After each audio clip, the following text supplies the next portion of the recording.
Hey,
everybody, and welcome back to the Pardon Will Live show. Pardon Will Live show. Pardon Will Live, whatever. It's called Pardon Will Live. I'm your host, David Lilly, aka Pardon Will.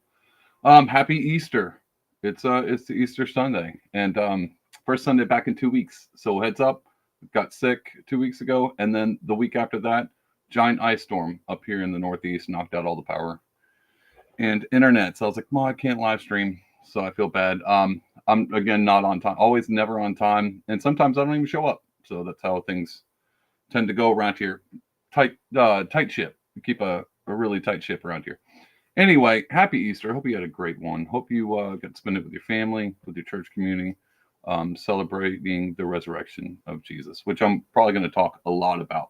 So this episode, a lot has happened in 2 weeks since I've been gone. I don't know what you guys been up to, but wow. And I'm mostly going to talk about the internet world, the Twitter spheres, and what people are doing on the internet, what they're talking about over the past 2 weeks.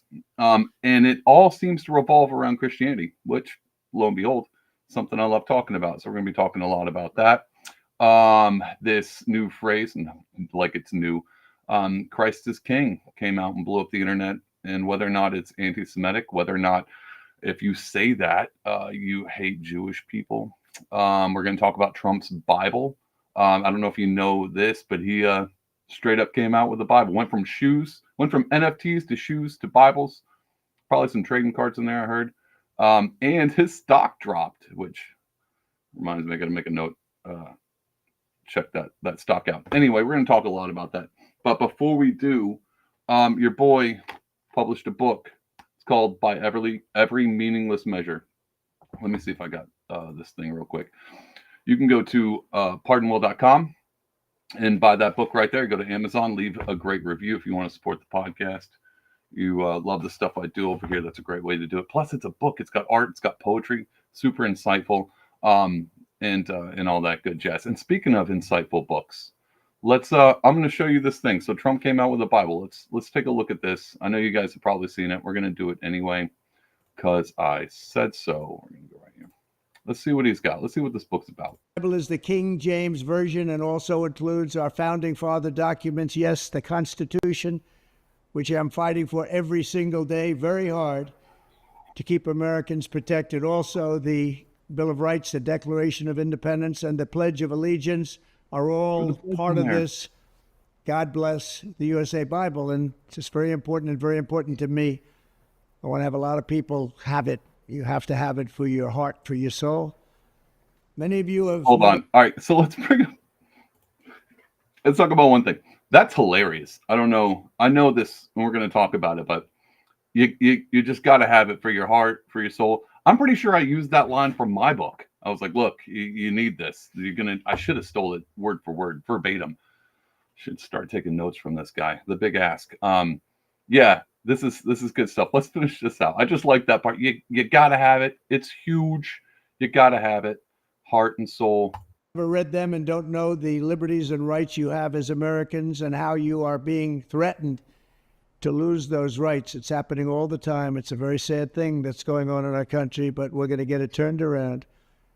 Religion and Christianity are the biggest things missing from this country. And I truly believe that we need to bring them back, and we have to bring them back fast. I think it's one of the biggest problems we have. That's why our country is going haywire. We've lost. All right, New York Post. We don't have to go anymore. You guys get the point. Trump's got a Bible. It's coming up. It's got the pocket constitution. It's got the Pledge of Allegiance. It's got the Bill of Rights. I'm going to say, so this doesn't surprise me. Is it a grift? Yeah, it's totally a grift. It's totally a grift. I actually think it's hilarious. I think it's wonderful. And I kind of want one. Just heads up. Now, we're going to see what Morning Joe, because you guys know we can't have a Pardon Will Live without bringing Morning Joe up. And he's going to bring up a very good point about it, whether or not it's blasphemous. And he's going to bring in our world-renowned Reverend of all time, Al Sharpton. Let's take a look at what they got going on. Let's see what Al Sharpton's got. Hold on. Let me bring this up, because I want you to hear how Morning Joe, our favorite morning news anchor, let's just see what they got going on. Welcome back to Morning Joe. Willie. Willie. I mean, I had a pastor text me a couple days ago. Is there no bottom to this? No. He is cross promoting a Bible. All right, hold on. Dude, no pastor texted Joe. That's not. Can we agree that put that under things that never happened? I'm going to just assume. And if it was a pastor, it was one of those people that went online to the Universal Church and like, how do I get my ordained for $10.99 a month? That's perfect. Click pastor.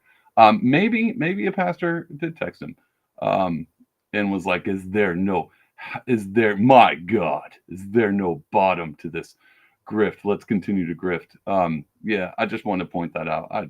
I find that not very believable, but it's Morning Joe and we trust everything he says. Let's see what else he's got. And by the way, a Bible he knows absolutely nothing about. No. Mixed with the Bill of Rights and the Constitution. Emily Greenwood. Not a Christian. I mean, it's boom, and there it was. That's the point I wanted to talk to you about. She said, I don't have her on the here. I'll pull this up so you can see some lady talking. I don't know who this lady is over here to the left. It's not really important, but she just pointed out and says the Bill of Rights and the Constitution, not Christian nationalism at all. That word, that thing keeps coming up, that Christian nationalism thing. We're going to talk about that because it's weird how all of a sudden all of this Christ is King stuff is coming up, this Christian nationalism, this all this weird, like these Christian Trumpers, they're these evangelicals, this white rule rage, it's coming up. This is all part of the playbook. They're all just adding this in. They're just those little keywords. Super, super important. Anyway, I don't know who that is, so I'm going to kick her right back off the screen. It's not really important to me or to this conversation. Let's go back. Let's keep hearing this out. Crazy. It's just crazy. It's but crazy. It's really, I don't know guess if you know. It's not crazy if you're Donald Trump. No. And cult members. Cult members. Idols. Jeremiah. If you want to talk about the Bible, Jeremiah talks about people who follow idols and make themselves worthless.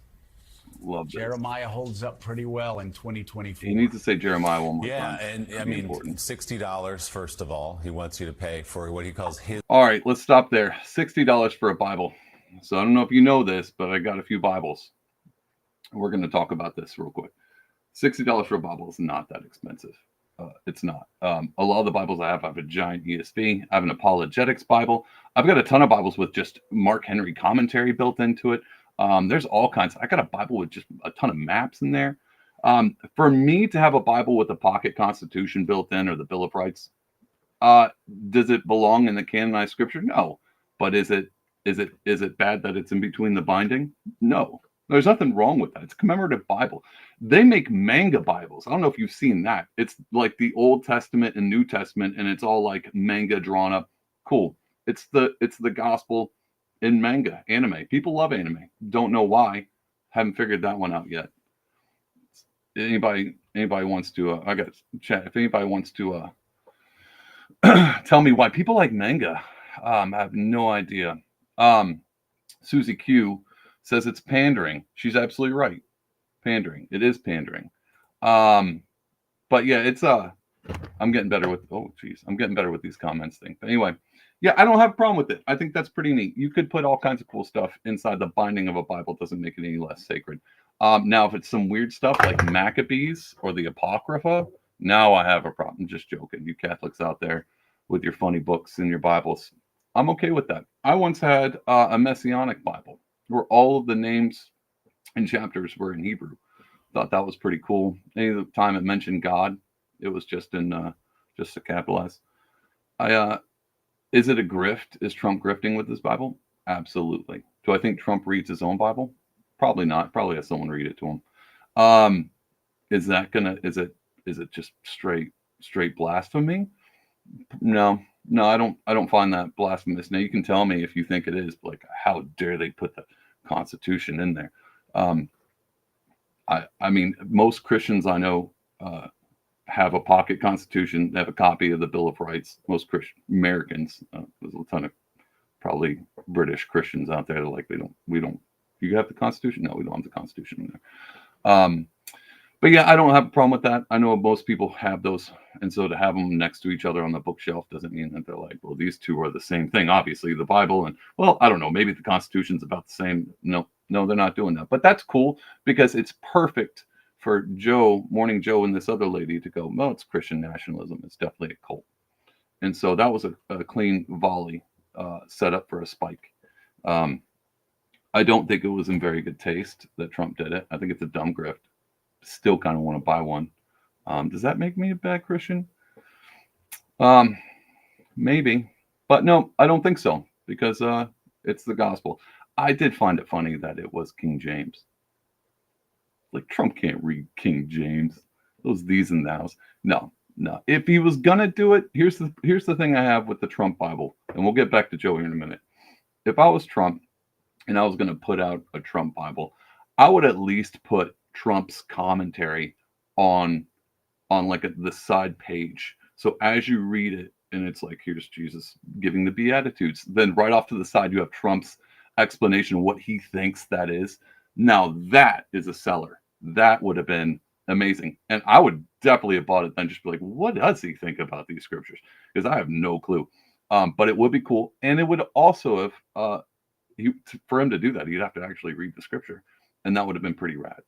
And so Trump, anybody knows him, hit him up next time. Do a limited edition with Trump's commentary. That would be awesome. And then he could have guest commentaries, and like Vivek comes in, and whoever else that hangs out with Trump. Don Jr. He's got his own little bit, on the resurrection of Christ and Easter. That would have been pretty cool. Anyway, let's continue on with old Joey over here. It's first thing in the morning. Nothing like starting your day off with some his Bible. There's no your Bible. Because he's going to bring in my favorite reverend. It's my Bible, $60, and we all know where the money's going. They say it's not going to the campaign, but there are an awful lot of legal bills that need to be paid. Pair that with the $400 sneakers. He's used cars next. Who knows what he's going to sell? Used cars is not a bad idea either. To the Reverend Al Sharpton. I mean, you can't afford a new one in this economy, so him selling used cars might actually comes to mind. What else? When you blasphemy comes to mind. For me, certainly comes to mind. But I think that people ought to realize how offensive this is to those of us that really believe in the Bible. He's doing this during Holy Week. I mean, tomorrow is Good Friday. Sunday is Easter. Of all of the times you want to hustle using the Bible, why would you do it during Holy Week, which is really a spit in the face of people that really believe in the Bible from a Christian point of view? I wonder how many ministers, conservative evangelicals, he's talking to me now. He's talking to me tomorrow or on Sunday, Easter, using the Trump Bible. All right, number one, Al, if they ordered the Trump Bible, would not have been in by this Sunday, Easter. So that's just dumb. That was a dumb statement, Al. But you saying dumb things is not hard for me to grasp. I've watched your career for some time. I love this twist in the story. Al Sharpton's calling out the grift, the Trump grift. It takes one to know one. And the fact that he's like, how dare you use the Bible to get pay your own bills and make money off the word of God. Bro knows a ton about that. That's fun. So just seeing this whole thing play out with, like, if you could have brought anybody in, if I was Morning Joe and I was like, man, we need to talk about using scripture as a grift, who would be a good guest to talk about this? Someone straight up was like, I got an idea, Al, and he was like, you know what? This is a great season of America. This season, whatever season this is great. Love that he brought Al in. Let's see if Al's got. I haven't watched this full thing. Let's see if Al's got anything else to say about Christian evangelicals reading from the Trump Bible. They ought to be defrocked if they would even try and act like this is nothing but what it is, and that's a hustle. And you know, when I was growing up, I was licensed in the Pentecostal church, the largest black Pentecostal church at the time, Washington Temple, very respected.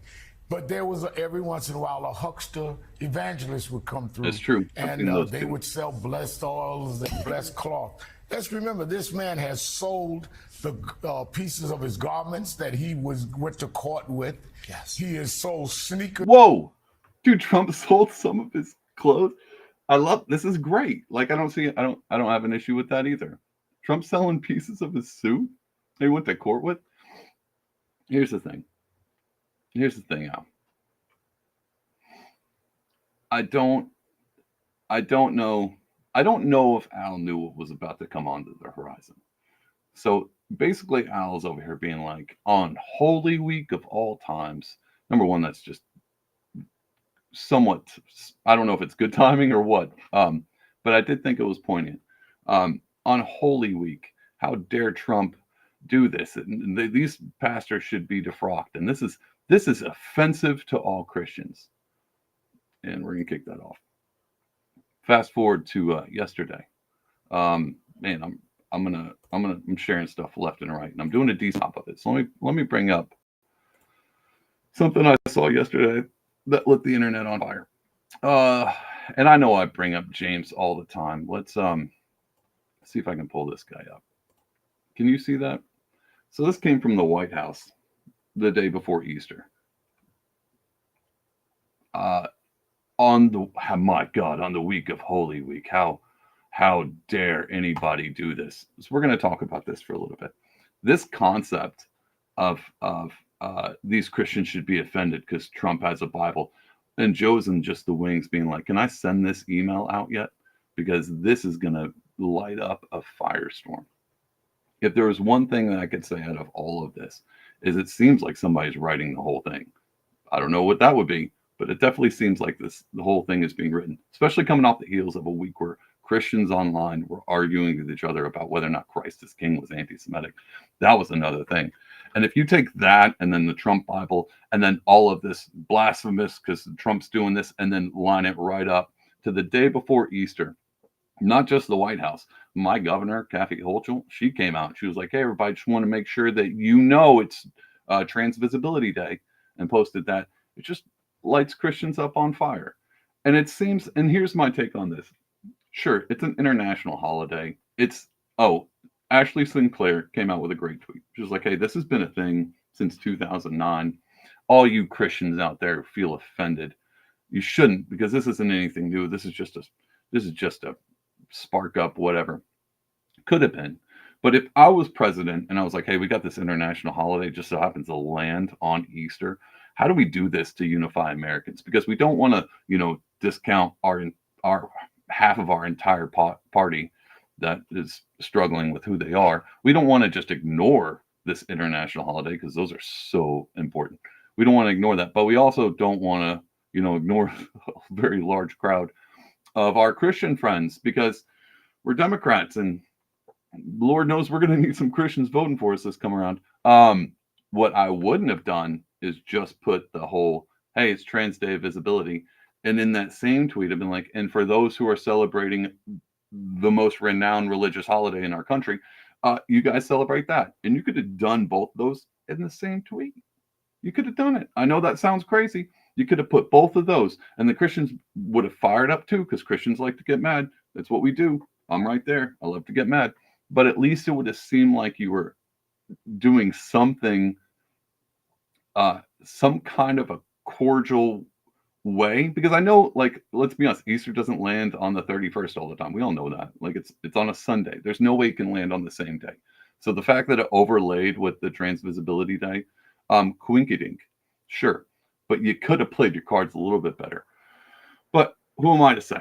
I'm not in charge. I'm not the president. I'm not the White House. But it definitely seems like this White House has their priorities laid out right in front of you. And so I think, now hear me out, with the whole transnationalism comment, I think this is supposed to, I know this is going to sound weird, it's supposed to galvanize people and supposed to piss everybody off. So today on Twitter was nothing but funny. There was a lot of funny memes. About Easter and trans people. People have a good sense of humor, and I appreciate that.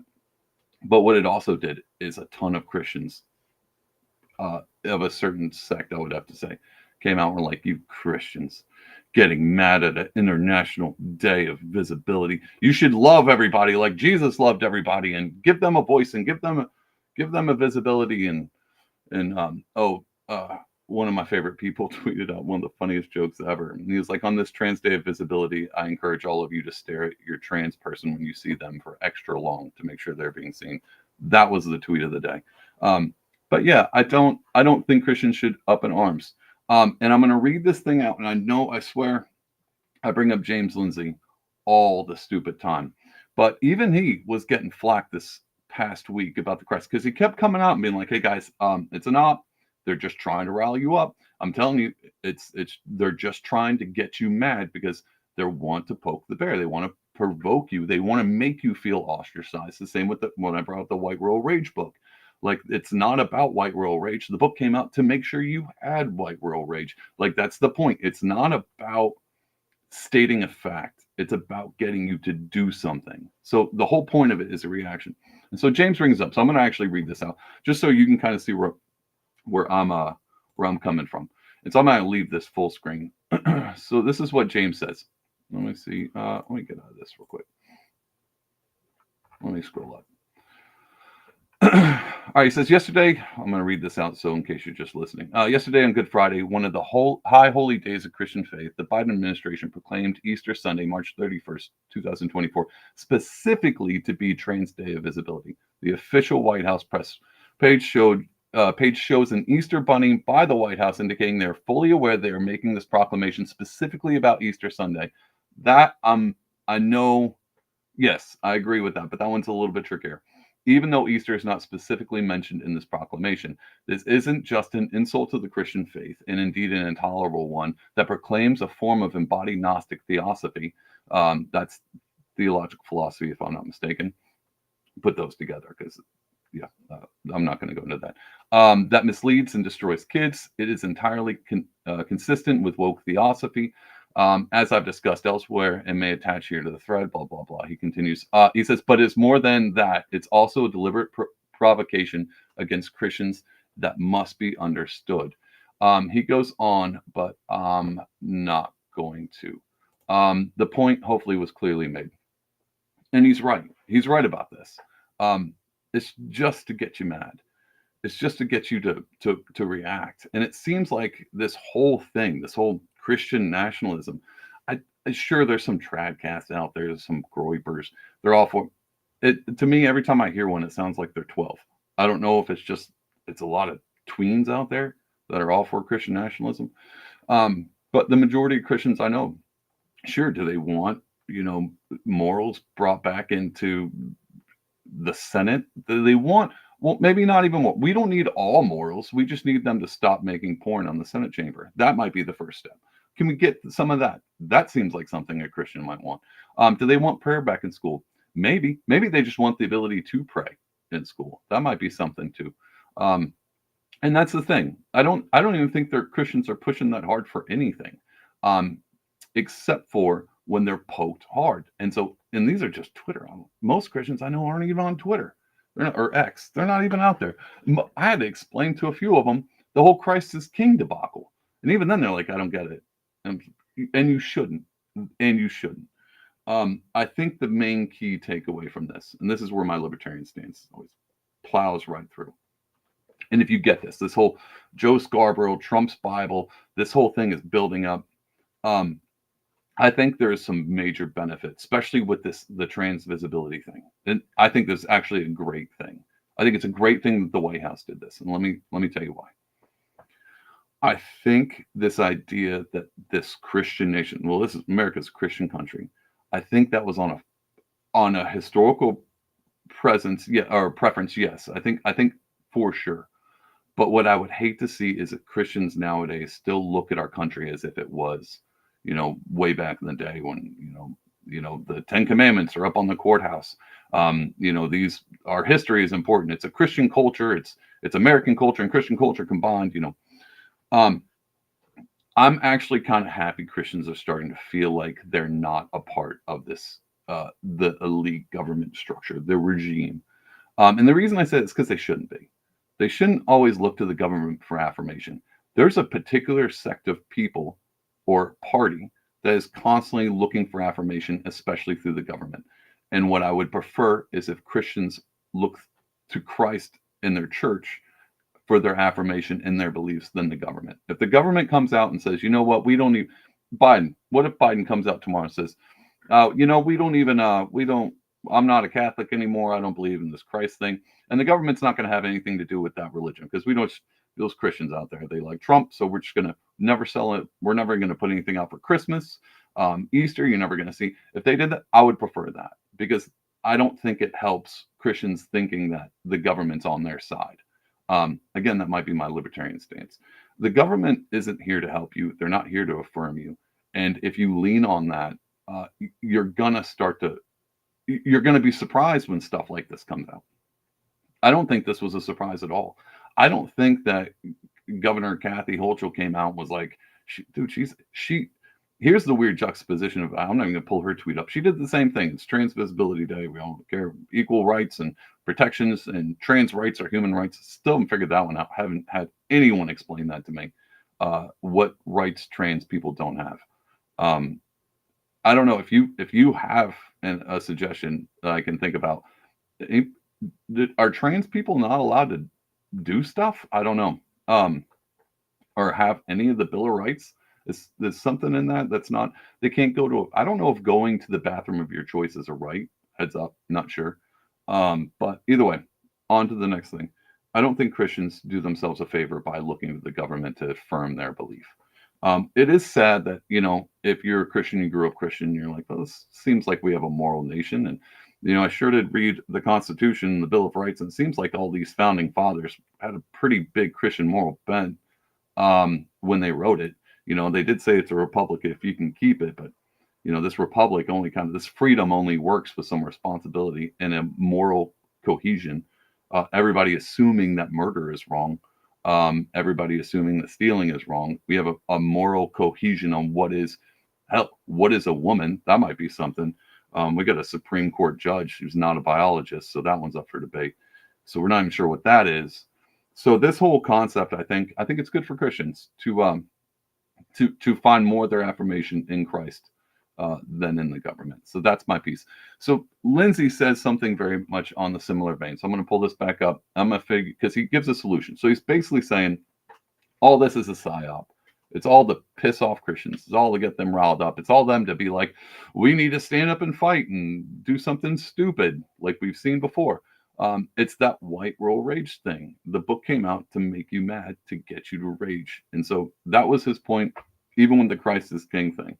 It came out multiple times. I know a lot of Christians were pissed, or like James Lindsay is telling me not to profess my faith. And that wasn't what he was doing at all. He was just saying, watch out, like pay attention, because a lot of these bad actors are in here going, hey, everybody start yelling Christ is King so they can blend into the crowd when they're probably not Christian at all. They just want to provoke you to do something stupid. And so I think he was right about keeping on guard, paying attention, always be looking for the reaction they're trying to get out of you. And to be honest, it could have been International Pancake Day, could have been whatever. Christians are going to still celebrate Easter. And do I think it's a disgrace? That for sure, yeah. But what I don't think bothers me about the White House thing is because the White House doesn't bother me. I don't expect anything from that regime, that administration, to come into my favor. The government's only there to protect your rights anyway. And so anything above that, I'm not even sure they're doing that good of a job. Well, they're not doing that good of a job, but that's another story for another time. I just don't. I'm not surprised that that happened. I hope you weren't surprised. Sometimes it feels like another nail in the Christian coffin in America. But like, man, we used to have a Christian moral nation. Well, we still do. It's in you. It's in your family. It's in your church. It's in your community. This stuff lives on, and it will always just continue to live on without the government having to come out and acknowledge your holiday. It's, again, the people in charge, I know they look like 90-year-old adults. They're not the kids. And this whole thing is a clown world. It's all a game. I'm over time, as the older I get, the more I lose respect for the people who are in quote unquote in charge. Only because they do stupid stuff. And I can easily tell they're out for their own gain. And I hope you do the same. So do all Christians need to give up on the government and be like, oh, we should just pull out completely, go straight Amish? I don't know what that would look like. No, I think they should get more involved, especially in their local government, but not in a Christian theocracy way. Just get involved because you care about your country, you care about where you're at. Sure, vote local and participate in local stuff. Be a voice. But your best avenue as a Christian is not going to be to get pissed off because some White House came out with a proclamation. They did that on purpose. They did that to get you riled up. The best way to do is look at that. And what I always say is clowns deserve to be laughed at. And that's exactly what I would suggest you do. We're going to see what James says, Mr. James Lindsay. See what he's got to say about this. Continuing on reactionary side he brings up the Christ is King thing again. Says a key principle to woke activism is your target's reaction is your real action. Basically, from Saul Alinsky, Rules for Radicals. It's been codified in updated activism manual called The Beautiful Trouble, blah, blah, blah, blah. Basically saying what your reaction is their action. That's the thing that they want. On the reactionary side at the present, it must be indicated that there are multiple overlapping active measures to drag faithful Christians into reactionary stances. That's what I was just talking about. One is the prevailing Operation Christian Nationalism, what that lady on Morning Joe just brought up. You will hear that term often throughout the year. It's going to keep going up. It's not going to go away, even if Christians all became monks and they were like, we don't even hurt flies anymore. We're all vegans. We're all hippy dippy. Christian nationalism will still be a term they will use. It will be used often, and it will not go away no matter what happens. It continues with which this same administration is framing one of the most dangerous threats to democracy in the world today. Another is a more local and specific radicalization attempt during Holy Week that follows the Christian rhetoric of Christ is King, which has been successfully tied to anti-Semitic trope and active measure meant to drive between Christians and Jews and Christians and Christians. He's right about that. I watched it happen in real time. It was confusing. And it's confusing to Christians because it doesn't make sense. And it doesn't make sense to most of your average Christians. Let's talk about that thing real quick. This doesn't make sense to most of your average Christians because they're like, yeah, Christ is King doesn't seem to be offensive. Well, it's not. And if you're wondering why people are saying, hey, maybe you shouldn't say that, and it gets confusing, it's because it's meant to be confusing. That was the whole point of making it seem like something anti-Semitic. You have one person, maybe two people. I mean, right off the back of Ben Shapiro and Candace Owens, that whole debacle and her saying Christ is King as an anti-Semitic trope, maybe to Ben, them the Daily Wire firing her because it's an anti-Semitic trope, and they took it. As a Christian, here's your take as a Christian. Do not care. Christ is King, will always be King, and that will mean whatever it means to me. And if you are, like, well, I'm saying it just to provoke, Jewish people to get angry. Well, then you're no better than any of Joe Scarborough's out there talking about Christian nationalism. It's all the same coin. It's just flip sides of the same coin. And James is talking about, that's my point. There's nothing wrong with Christ is King. There's something I learned early on, and I'm going to bring this up. Intent is always prior to content. Flat out. Content doesn't mean anything without the intention behind it. You can read a book and get whatever you want out of that. You could read my book. If you go to pardonwell.com, you can read my book if you buy it, and you can get whatever you want out of it. And it might not be anything that I did. That art piece should be like, hey, it's the same thing with art. That's why I always bring up intent is prior to content. You can look at an art piece and be like, you know what? I got something out of that. And if you did, that's great. But if it wasn't my intention, you didn't get the real intention out of the art piece. You got whatever it was for you. So if I say Christ is king, and you're like, oh my God, that's all of a sudden that's an anti-Semitic. David must be anti-Semitic because he uttered these particular words. It leaves out any form. There's no point in intent anymore. And intent is a huge thing in our culture. That's the difference between manslaughter and premeditated murder. Like, this is what intent is. Intent is always prior to content. And so intention on how you say things means more than what you say in general. And that's the point. Same with art. The intention behind the art means more than what you get out of the content of it. Just a little art lesson for you. And that's that thing. Let me bring this back up. We're going to finish this out because he gives a suggestion on how to do. Let's skip down. This provocation published yesterday was overwhelmingly likely to aim to feed into those prevailing active measures, quote unquote ops, meant to drag Christians into positions of fruitful reaction to the regime that can use to clamp down on them. That's my point. That's why you hear the Christian nationalism thing brought up. That's why the Biden administration put this out specifically and avoided saying anything about Easter to the next day. And even then it was weak sauce. That's important because it's trying to get Christians to react in a negative way for them to clamp down on you.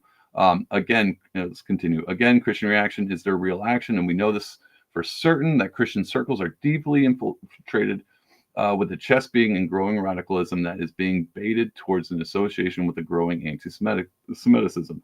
The response to this post will certainly prove this out, and it actually does if you read the comments. Your evil government wants this to happen. They're baiting you into it. I know a lot of normies, a lot of Christians out there. Pledge of Allegiance, love the flag. I do too. It's great.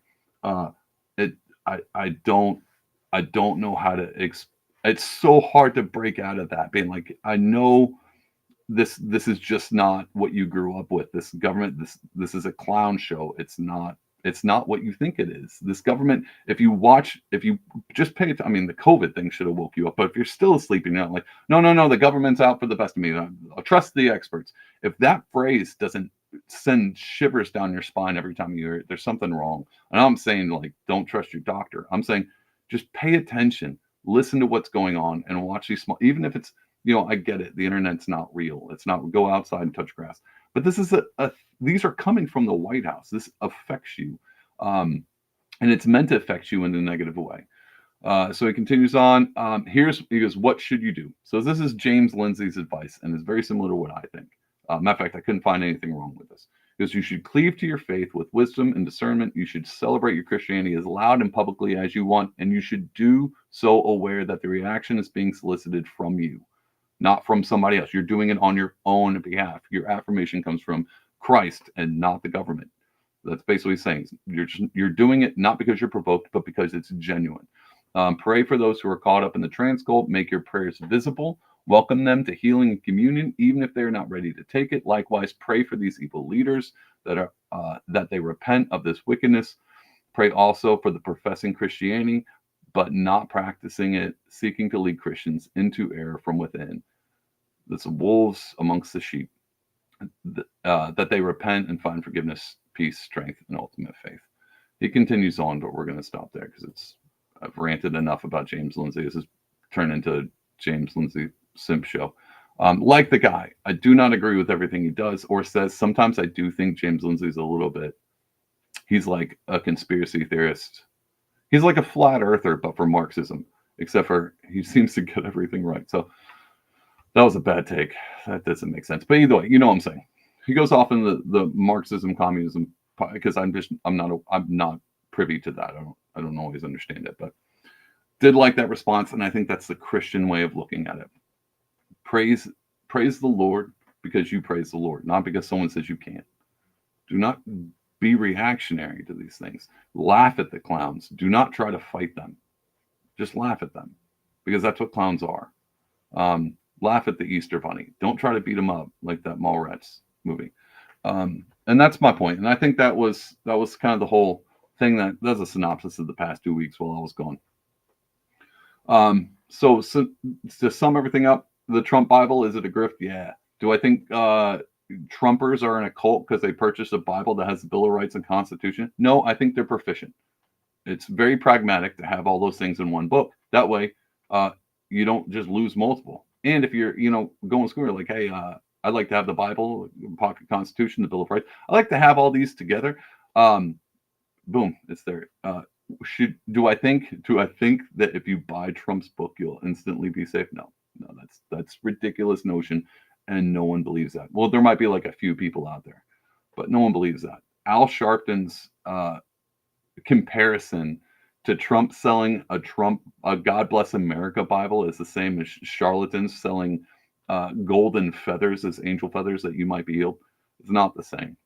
I've seen those people in real life. I've interacted with those people in real life. This isn't the same. Is it a grift? Yeah, it's a grift, but it's not a bad one. Okay, so let's talk about this real quick. On the same time, the Biden regime's coming out and they're like, oh, trans people, and we got to pay attention to them, and trans rights are human rights. Trump's on the other side selling Bibles, bro. Selling Bibles. If you were to flip that around, like what if, here's just something to think about. What if Biden came out with a Biden Bible? Build Back Better Bible. Boom. Actually, Biden should take that. A Build Back Better Bible. And instead of like, the Constitution, the Bill of Rights, it's just like Marxism, just shoved right in there with it. You could have done that. He could have sold that.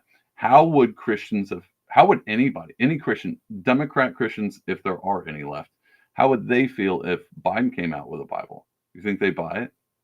You think of the Obama Bible? Do you think they'd buy that one? Yeah, probably. Do you think they would call it a grift? No, definitely not. Does it matter? If Biden came out with a Bible, would I buy it? I don't really like Marx, so I probably wouldn't buy it. But that's my point. It flipped around. At least Trump came out like you're making this guy look good. I'm not even a giant Trump fan. And I think this is funny, but the more you start doing, more that you take this serious, like, oh my God, it's Christian nationalism. He put the Constitution inside the binding of a Bible. See, now I can't take you seriously. I can't take you seriously because you're full of it, and you're just trying to make something out of what it's not. And that's the same thing that could sum up literally all of this Christian talk online and what's going on. It's perception versus reality. You're making something that it's not, and you're doing it for political gain. I see your tricks, and I'm not falling for them. But yeah, I don't. It would be weird if Trump came out with what if Trump came out with a Quran? How would you feel about that? Trump came out with the Vedas. That would have been something interesting too. Would it have been Hindu nationalism? Would that have been a thing that if he would have done it? He probably should have, just to flip the script on all of the media. What would they have done? What if he does it next week? He's like, here's Trump's Quran. Then, actually, that would spark a probably horrific fire with all the protests going on. Maybe that's a bad idea. Let's not go that route. But anyway, just thought that was interesting. Trump came out with the Bible. Not mad about it. I'm not going to buy it. I've got better ones. I've got a few. And again, they have commentaries in them, things that aren't canonized. All my Catholic friends have got books that I don't read in their Bibles. Everybody's going to be okay. Everybody calm down. Everything's fine. And it's $60. It's not that much. I bought an ESV that was $45. And it's pretty good Bible. It's a hardback too.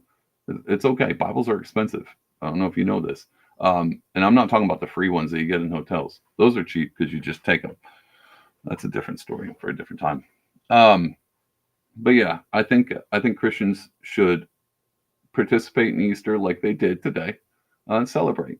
Oh, here's what I want to say. So I'm going to wrap it up with this little piece. Since it is Easter, and since I'm always talking about politics, and I know I'm really bad at that, this is my live show. I'm just hanging out.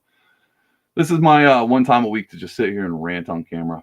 So I try to make use of it. I wanted to talk about one thing.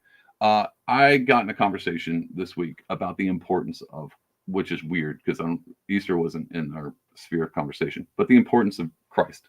And so the crucifixion, the resurrection. So the huge thing. And I know you guys have probably just sat through church here like, I just heard the gospel message. I don't need to hear it again. Here's just one small aspect that I thought was great. So I had a person, almost said friend, acquaintance, asked me and said, I like all of the Christian aspects in the Bible. I understand the teachings, understand Jesus' teachings.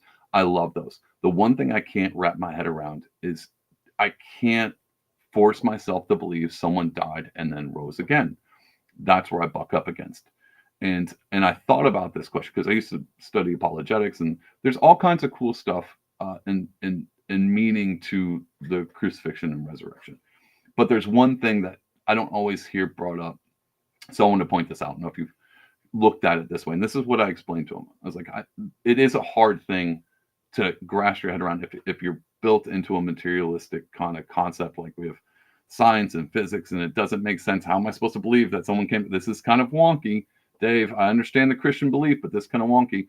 But the problem is everything, and Paul talks about this, and then just everything hinges on the crucifixion. And the reason why, and why it's not actually as wonky as you think it is because everything in the Bible is built off there actually being a God, like not just a political system or a government manufactured, an actual creator of the universe above everything else, transcendent about how you feel, transcendent about everything. And here's a crazy one, beyond time, which is another weird way to wrap your head around, which is always funny about the Big Bang. Like, when did the universe begin? Well, dude, bro, when did time begin? Because that had to be created as well.